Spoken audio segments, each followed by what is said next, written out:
of the word. That's how Mr. Monaco, the late great Graham Hill, once described this iconic event. The cars we drive have come a long way in the intervening half-century, but still we race on those same public roads beside the Mediterranean. There's no victory more coveted than that of the Monaco Grand Prix. The prestigious Circuit de Monaco, then, is not all that dissimilar today to the layout that made its debut almost a century ago. It's 2 miles and 19 corners through the streets of Monte Carlo. And although the average lap speed of around 93 miles per hour is the lowest of the season, the tiny margins for error make it the natural habitat of the safety car. Let's run you through the driver grid order for today's exciting race. Lando Norris will lead us away from pole position, and Lewis Hamilton completes the front row. Looking down the rest of the grid, we have Russell, Verstappen, Sergio Perez, and Ricciardo, Sainz, Rodriguez, Joe, and Mick Schumacher, Leclerc, Gasly, Yuki Tsunoda, and Albon, Schwartzman, Bottas, Esteban Ocon, and Lance Stroll. Latifi and Kevin Magnussen fills the last spot on the grid. With preparations almost complete, let's head down to the track. A warm welcome to Anthony Davidson, who's beside me in the commentary box today. Why don't we kick off by discussing Kevin Magnussen? As ever, the threat of unreliability is never far away, and indeed they'll be starting out of position today due to power unit component changes. It's going to be a difficult task to move forward from there. But on the bright side, at least those fresh components can help them maintain the power they need to come through the pack. I expect to see them take a more aggressive approach today to make up for the compromised start.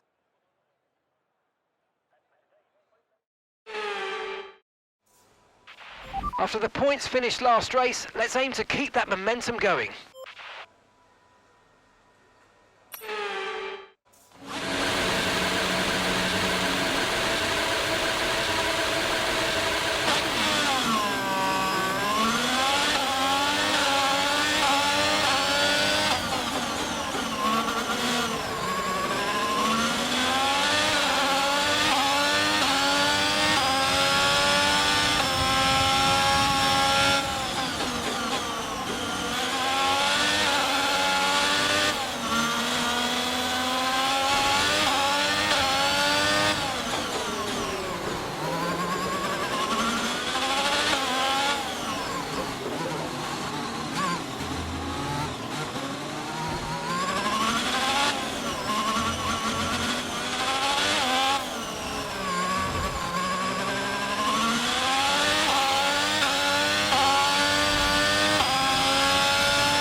enabled this lap. We can use DRS when you're within 1 second of the car ahead and in the DRS zone.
Okay, gap to the car ahead is 4.6 seconds.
Okay, this is your final lap of the race.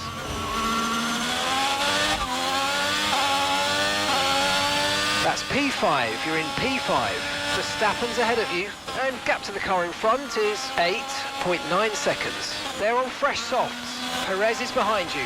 They're on fresh softs. Okay, gap to leader, 12.8 seconds. Okay, this is your final lap of the race.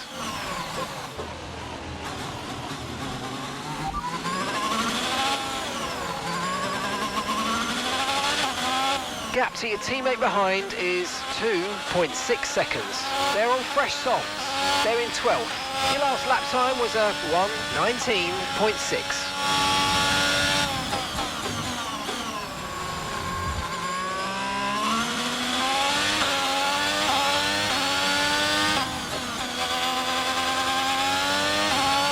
Okay, gap ahead is 9.7 seconds.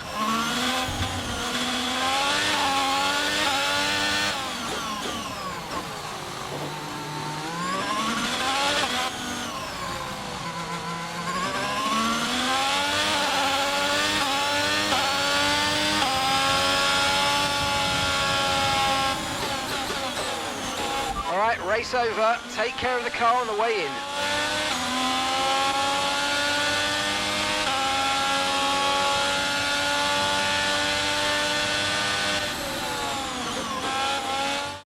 McLaren have pulled it off. They've won in spectacular fashion here today. Anthony Davidson, what helped them deliver this result, do you think? Well, I honestly feel it was down to the driver and car today. I mean, we can talk driver skill all day, but if you don't have a solid team to back that, you're never going to get anywhere. When you hit that sweet spot of having both an excellent driver and an incredible car, that's when you see results like those we witnessed today.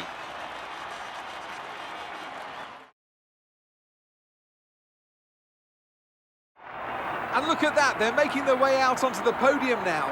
Great race from the McLaren team, and I'm very happy to see them there on that top step of the podium.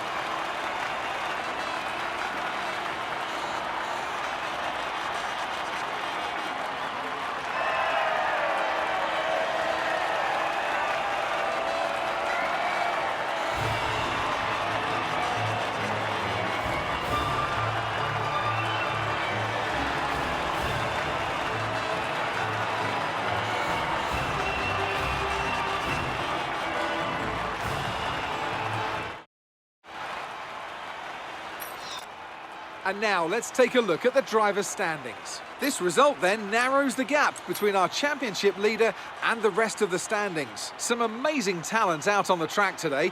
But Anthony, who would you pick as your driver of the day? I think for driver of the day, I'd probably pick Lando Norris. He lived up to every inch of his reputation today, and I think he'll be going home, quite rightly, a bit proud of himself. It's time to see how things are shaping up in the Constructors' Championship. And pulling further ahead in the standings, it's Red Bull. Another team that will be satisfied with this Grand Prix is Alfa Romeo, whose good result moves them further up the championship. After an event like that, who knows what the sport has in store for us next time out? Be sure to join us once again as we continue to bring you all the excitement of Formula One.